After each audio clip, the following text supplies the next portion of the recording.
ولا به هدينا والعظيم غيره شكرنا حمدا ومحمدina اللهم صل على محمد كلما ذكر ذاكرا وصل على محمد كلما غفل ذكر الغافلين. Discussing the hijrah of Rasulullah sallallahu alaihi wasallam.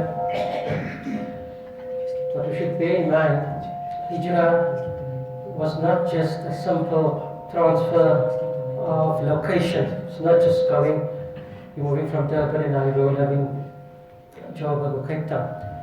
It was a tremendous sacrifice. The Sahaba, the Muhajirin, they couldn't take their wealth with them. They might have been very rich in Mecca, but now they're ending up coming penniless in Medina with nothing to their name. And their food was based on the mercy of the local people. Some people of the Muhajirin were so poor, they would not have enough cloth to cover themselves, as I mentioned in the hadith. The upper parts of the body were uncovered. That to that extent was the poverty that they fell into.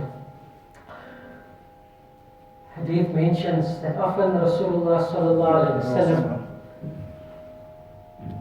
forming salah in the masjid, and this is Masjid Nabawi I'm talking about after the hijrah, and Rasulullah sallallahu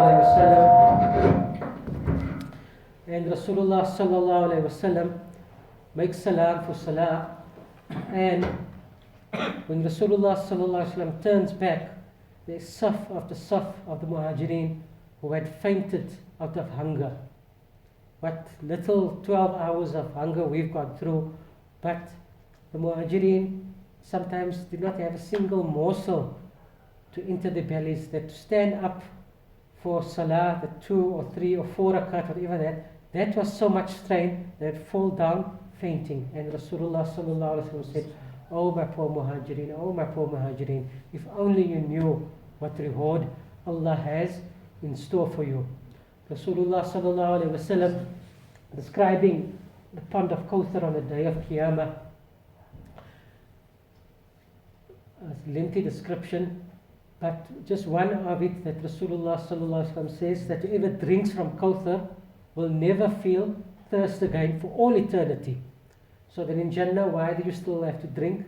That will be solely for pleasure, because in Jannah there's going to be no trouble. Thirst is a trouble, a difficulty.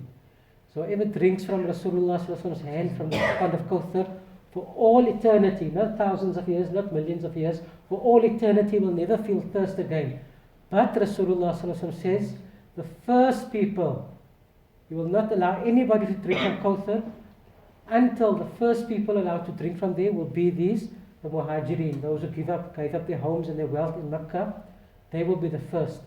And sometimes not even wealth, houses, they had to give up their own families. Such difficult circumstances, they couldn't take their wife with, they couldn't take their children with. Rasulullah sallallahu alaihi wasallam himself could not take Zainab, his daughter, radiallahu anha, with him. She only joined a year or 2 later that she performed her hijrah. So that was the difficult circumstances of the hijrah in brief. Rasulullah sallallahu alaihi wasallam arrives at Medina Munawwarah. The people of Medina, that is the Anṣār. Anṣār means the helpers. The highest station of the Sahaba, that is the Muhajirin, the people of Mecca who gave up their homes for the sake of Islam. And after that, next in rank is the Anṣār, the helpers of Rasulullah sallallahu alaihi wasallam, the people of Medina. Such is their station that Rasulullah sallallahu alaihi wasallam has said, "Ayatul Iman hubbul Anṣār, wa ayatul nifaq bughdul Anṣār." The sign of being a mu'min, of having Iman, is that you love the Anṣār, the helpers of Rasulullah sallallahu alaihi wasallam. And if there's anything in your heart against the helpers of Rasulullah sallallahu alaihi wasallam, Rasulullah sallallahu alaihi wasallam says, this is a sign that you're actually a hypocrite. Such is the station of them. Rasulullah sallallahu alaihi wasallam said, "Allahumma antu min habbin nasi ilayya. Allahumma antu min habbin nasi ilayya." You, by Allah, the Anṣār, you are the most beloved people unto me.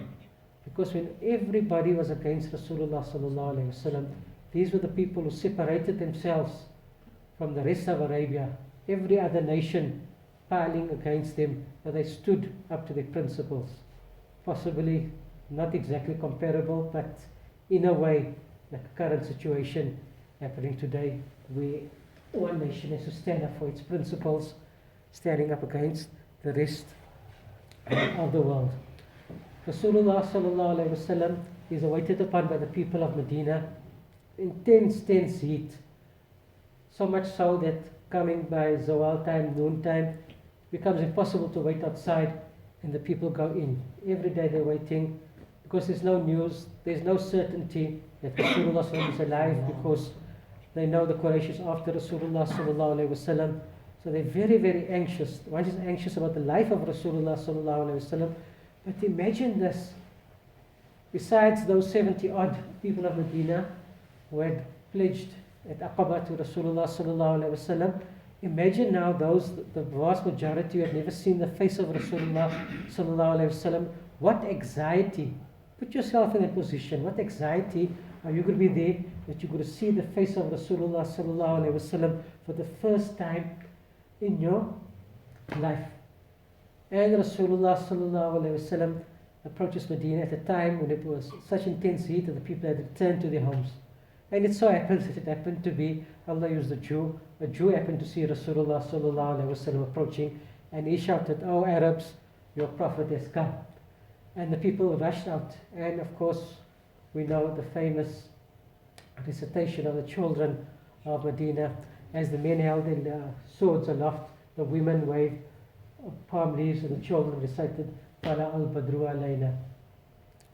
There is some who nitpick that is in the hadith a separate occasion when ṭalʿal badru ʿalaynā was recited, but I don't see why there should be any contradiction that ṭalʿal badru ʿalaynā was recited on two occasions.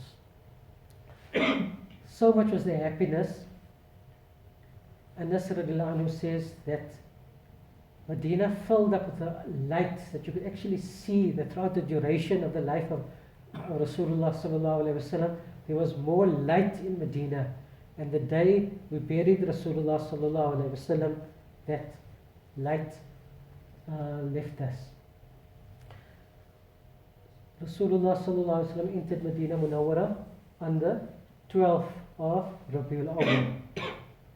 The birth of Rasulullah sallallahu alaihi wasallam attributed to the 12th of Rabīʿul ʿAwwal, that we're not sure of. But this is being a later time, 12th of Rabīʿul ʿAwwal, at least we know is blessed for this, of Rasulullah sallallahu alaihi wasallam entering Medina Munawwara on this date of the 12th of Rabīʿul ʿAwwal. First thing Rasulullah sallallahu alaihi wasallam establishes is, of course, the Masjid. And how is the land chosen? Where Rasulullah sallallahu alaihi wasallam lets his camel Qaswa loose, and Allah guides Qaswa to a certain land. And where does Rasulullah sallallahu alaihi wasallam say that there's no land could be allocated for the Masjid? That who is his closest relative? So we've discussed the lineage of Rasulullah sallallahu alaihi wasallam and how he had a maternal relationship with the people of Medina. So his nearest cousin to there was Abu Ayyub al-Anṣāri radiallahu anhu. Rasulullah sallallahu alaihi wasallam stays with Abu Ayyub al-Anṣāri. This land belongs to two orphans, Sahal and Suhail, and they are children, they are orphans, but they want to give it, they want this honor, they want to give this land for the Masjid. Rasulullah sallallahu alaihi wasallam says no. Abu Bakr al-Anhu give them the price for this land. Rasulullah sallallahu alaihi wasallam himself took part in the physical labor of building the Masjid. There is no shame in physical labor. And it was a simple structure, so simple that when it rained, it wasn't a solid roof. The rain used to come and the Masjid was filled with mud. And Rasulullah sallallahu alaihi wasallam used to make sajda in that mud. Such a simple structure it was. The second thing that Rasulullah sallallahu alaihi wasallam did, and which is completely, not completely, but very much out of the lives of the Ummah today, unfortunately. Medina's population was two groups, the Arabs, the Anṣār, the Aws and the Khazraj, and they were generally farmers. The people of Makkah were tradesmen, as Rasulullah sallallahu alaihi wasallam himself was, as we mentioned, how he used to go to Syria. And in Medina, the only businessmen were the Jews. So the Arabs of Medina, they didn't know business. They had no experience of this. Rasulullah sallallahu alaihi wasallam himself chooses a piece of land and says this will be the business district for the Muslims. And he appoints Abdurrahman bin Auf radiallahu anhu, a very wise businessman, to teach the Arabs of Medina how to do business, and also to inspect how they're doing business according to Islamic regulations. So today we separate this from our deen. My business is my business, and how I get my money. It's got nothing to do with the Maulvis, with the scholars. Don't come you tell me how I must get my money. This is very much part of Islam as well. And Rasulullah sallallahu alaihi wasallam placed emphasis on this. This is the second thing Rasulullah sallallahu alaihi wasallam did after building the Masjid, is to see that the Muslims have a functioning Islamic economy, that your business dealings is according to the laws of Allah and His Rasul sallallahu alaihi wasallam. And as we discussed before, the Hijrah was so important that Umar radiallahu anhu established the Islamic calendar from the Hijrah. Why? Because all these things of Islam, our Jumu'ah, our proper zakat system, our business dealings, all these things were impossible living under Kafir rule in Makkah, where the Muslims were being killed. But all these different details of Islam, all these facets of Islam only came to life through the Hijrah. That's why the Hijrah was so important, that Islam not being just your ibadah and your beliefs, important but not yet complete. Islam had to be complete now in Medina Munawwara. Subhanallah, bihamdihi.